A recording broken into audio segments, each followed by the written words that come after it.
was the Word, and the Word was with God, and the Word was God. He was with God in the beginning. Through him all things were made, and without him nothing was made that has been made. In him was life, and that life was the light of all humankind. The light shines in the darkness, and the darkness has not overcome it. And that Word became flesh and made his dwelling among us. We have seen his glory, the glory of the one and only Son who came from the Father, full of grace and truth. Okay. And then 12-year-old Jesus in the temple, wondering why his parents are freaking out that he was lost. "Why are you searching for me?" he asked. "Didn't you know I had to be in my Father's house?" Other translations, "I had to be about my Father's business." But they did not understand what he was saying to them. Then he went down to Nazareth. Right there. Then he went down to Nazareth with them and was obedient to them. But his mother treasured all these things in her heart. And then verse 52, which is probably the most puzzling verse in all of the New Testament to me. "And Jesus grew in wisdom and stature and in favor with God and man."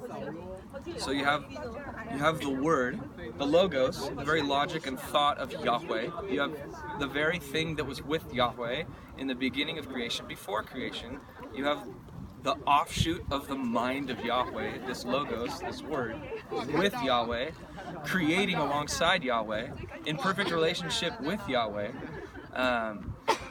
And then the Logos, there was a point in our space-time continuum, reckoning of time, when Logos became Jesus and became Jewish. And I was talking with Jose about the little wine press thing. I mean, that's 2,000-year-old wine press.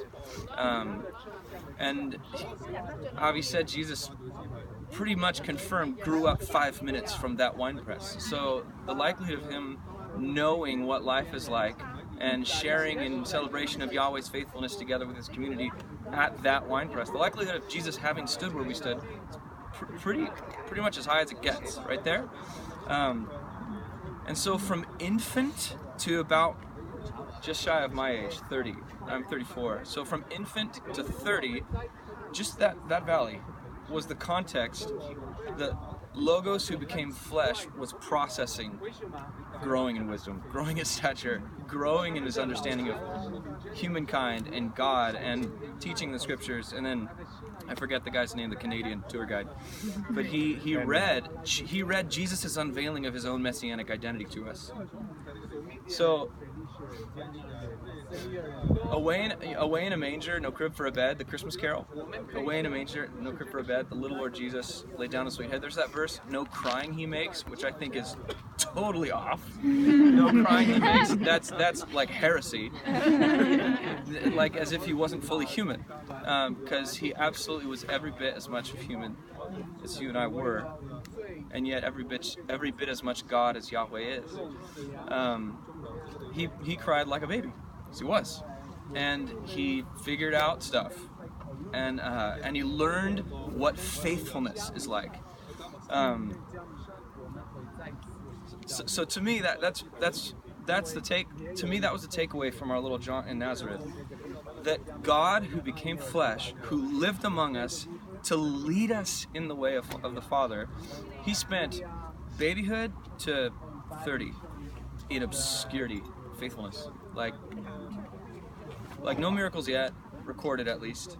No disciples, no message, no preaching, just like building stuff and being faithful. And this goes back to 2 weeks ago, Dom's message on the faithfulness of Paul in prison, being quiet, being still, knowing that God was working. We talk about 30 years, God, like Paul to prison, like that's humiliating. But think of God in heaven to impoverished Nazarene for 30 years, being faithful, saving us. When we take the bread and cup, we're remembering not just his death, we're remembering him and all that is him, including 29 years of figuring stuff out, and being obedient to his parents, and growing in favor with God. How does Logos, God, in flesh, grow in favor with God? He did it there in Nazareth for 29 years.